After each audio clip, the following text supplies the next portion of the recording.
Kubera icyo abakobwa batinda gushaka icyo nacyo kiragoye cyane, ariko abakobwa bikigiye nabo bafite imbogamizi nyinshi. Ugasanga umukobwa byaba niravuze n'ubundi ku basore ni ngaho byenda gusa, ugasanga umubyeyi arabwira umukobwa ati ngenda shaka umusore uzaza akagukwa inka 12, 10 se cyangwa 8. Rero ugasanga umukobwa atinye kuzana wa musore udafite ubwo bushobozi, akaguma ngo ategereje wa muhungu ufite ubwo bushobozi, bigatuma agize imyaka 30-35 kubera ko afite imbogamizi z'umubyeyi wamubwiye bya bindi ko ashaka umusore runaka. Ababyeyi nabo bakibeshya ko umukobwa ngo niba yize yamutangiye school fees, yiga university, ngo bagomba kumukwa inkwano nyinshi. Yego birakwiriye, ariko ntabwo bivuze ngo umukobwa wese wize umukoshe inka nyinshi, ahubwo mufashe kugira ngo agende nawe yubaka urugo, nahuza n'umugabo bazaze n'ibishoboka bagufasha cyangwa bafashe n'abarumuna babo. Icyo gihe ugasanga umukobwa atinze gushaka kubera iyo impamvu y'ababyeyi. Akabona ku n'abandi bakobwa ku rundi ruhande nabo batoroshe, ugasanga umukobwa we yumva ko agomba gushaka umuhungu ukize.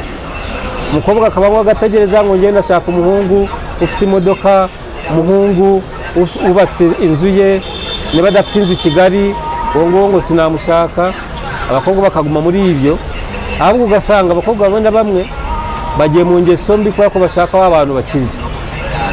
Rero icyo gihe ugasanga ageje imyaka 35 ndetse rimwe na rimwe na 40 bakayigeza, ngo ategereje umuntu w'umukire.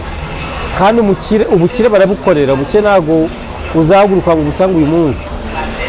Rero inama nagira cyane cyane urubyiruko rw'abakobwa, mugerageze ntukurikire umugabo kubera ko afite ibintu, kurikira umusore kubera ko wamukunze, mwakundanye n'umukunda nawe akagukunda.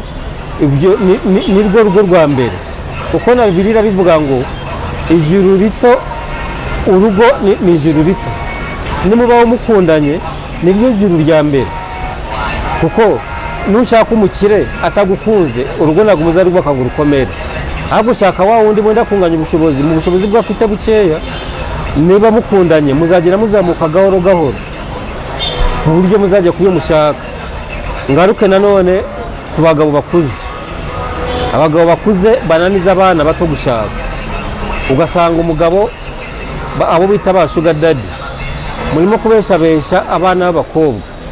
Ugasanga umusaza w'imyaka 50 gusubira hejuru, imyaka 45, ufite umugore, ufite abana 3, 4, 5, ariko urimo gushaka wa mukobwa w'imyaka 20, umukobwa ungana n'uwawe, urimo kumushuka, urimo kumutesha wa musore bagomba kubakana urugo, ukamuvana ku murongo uko buyavaho ngo akamuteye inda, agiye kubyarisha imyenda,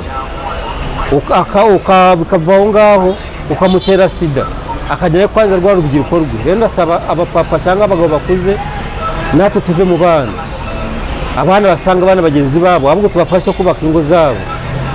Abo saba papa gusa, ndetse n'abamama, ari ba sugar mami, n'ababesha abana b'abasore.